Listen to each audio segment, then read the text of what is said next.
haven't had any coffee today. None. No caffeine and all the sleep. Hey guys, welcome back to Mac. Guess who popped by my house? Her name is Corinne. Hey there. You might recognize her. I'm really excited to be here. She created Threadbanger. And she has her own awesome channel called Corinne Leigh. Yeah. It's great. You should check it out. We're doing collabs on it. Really? You read pretty consistently, and so do I. And so I am very curious to hear about your top 5 favorite books of all time.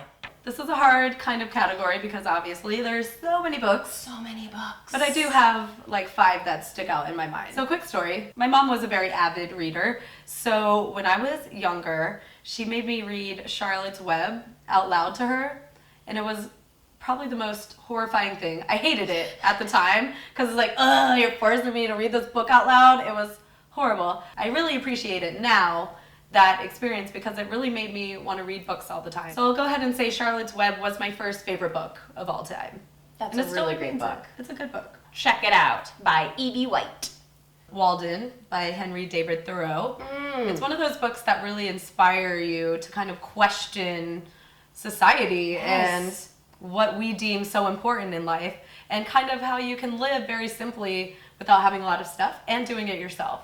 It was pretty much the first venture into DIY. I mean, not really. I've been eating paste for a long time, so I've been crafting my whole life. But We've talked to you guys about that before. You know that old chestnut. But as far as the living with so little and also just taking to the woods and building your own house, I find that really exciting. Book 3. I love Harry Potter, and I love the Harry Potter series. I feel like it's really good to do some fiction in between nonfiction, and Harry Potter was just a beautiful escape for a good amount of time. And I started reading it after all the books were already out, so I didn't have to wait, and I consumed them so quickly that it kind of made me sad.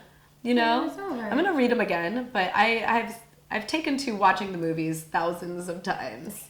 Rob really could probably go without seeing the Harry Potter series ever again. So book number 4 comes from a man that I just saw live, actually. If you've never heard of David Sedaris, you might know his sister, Amy Sedaris, who Also is amazing. Hilarious. All of his books and writing are about his life and his life with his family. And one specifically is When Engulfed in Flames. It's just crazy, listening to what his family life, he had so many siblings, and the way he writes about it, it really makes you relate to it. I think for me, one of the most inspiring things is how he writes about it, because I've always kind of wanted to write something like that, and just about personal experience.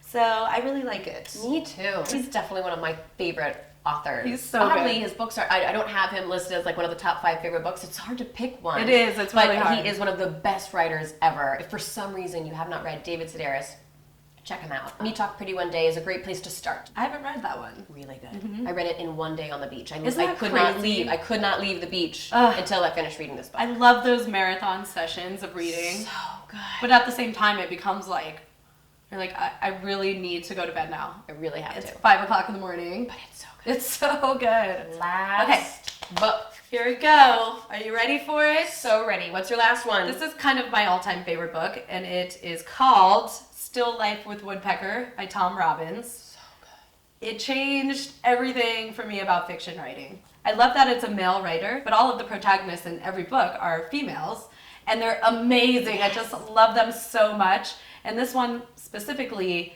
she's a princess, but this really weird association to a royal family.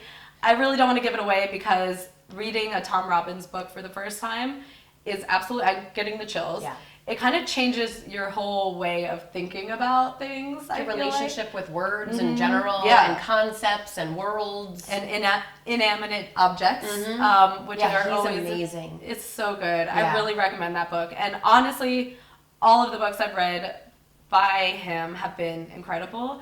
But people say that the first book you read of his is always going to be your favorite one. Truth. Because it's there's nothing better than sitting down with a smart, kick-ass woman and picking her brain about what she reads. I feel the same way. Corinne, thank you for joining me on Mac and sharing your awesome all-time favorite books with all of us.